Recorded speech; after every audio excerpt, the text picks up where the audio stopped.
ఆంధ్ర తెలంగాణలో తక్కువ ఫీజులతో high quality results ఇస్తున్న ఏకైక సంస్థ తిరుమల్ ఐఏఎస్ ఇన్స్టిట్యూట్. తిరుపతి తొక్కిసలాట ఘటనలో గాయాల పాలై స్విమ్స్ లో చికిత్స పొందుతున్న క్షతగాత్రులను AP deputy CM Pawan Kalyan పరామర్శించి ఘటనపై మాట్లాడుతూ ఉండగా ఆసక్తికర పరిణామం ఒకటి చోటు చేసుకుంది. ఆసుపత్రి వద్ద పవన్ మీడియాతో మాట్లాడుతున్న సమయంలో ఆసుపత్రి వద్ద ఒక్కసారిగా కోలాహలం నెలకొంది. ఈలలు కేకలతో ఆసుపత్రి ప్రాంగణం మారుమోగిపోయింది. దాంతో పవన్ ప్రసంగం ఆపి పక్కనే ఉన్న జనసేన నేతను ఏంటది అని అడిగారు. దాంతో ఆ నేత ఏపీ మాజీ సీఎం జగన్మోహన్ రెడ్డి వచ్చారు సార్ అని బదిలిచ్చారు. అది విన్న పవన్ ఏమీ స్పందించకుండా తన ప్రసంగం కొనసాగించారు.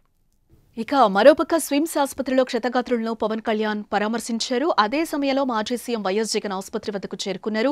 పవన్ ఆసుపత్రిలో ఉన్న నేపథ్యంలో పోలీసులు జగన్ను లోపలికి అనుమతించలేదు. జగన్ను అడ్డుకోవడంతో అక్కడే ఉన్న వైసీపీ శ్రేణులు ఆందోళనకు దిగాయి.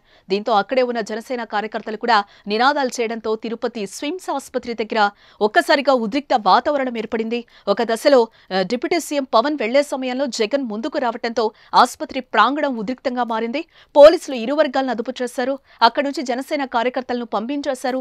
ఆసుపత్రిలో చికిత్స పొందుతున్న వారిని ఆ తర్వాత జగన్ పరామర్శించారు.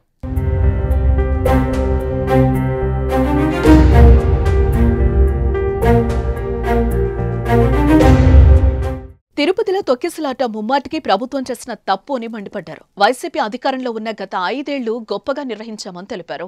ఒక్కచోటే తొక్కిసలాట జరిగిందని చంద్రబాబు అబద్దాలు ఆడుతున్నారని, విష్ణునివాసంలో ఒకరు చనిపోయారని ఎఫ్ఐఆర్ కాపీలో ఉంది. బైరాగపట్టేలో 5గురు చనిపోయారని ఎఫ్ఐఆర్లో ఉంది. తొక్కిసలాట ఘటనలో 6గురు చనిపోయారని జగన్ తెలిపారు.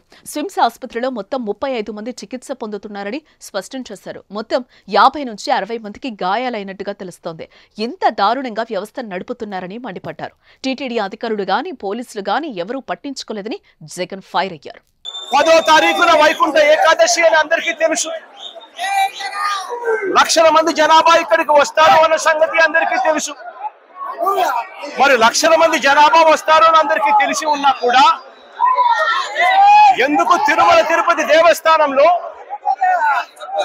టికెట్లు ఇచ్చే కౌంటర్ల దగ్గర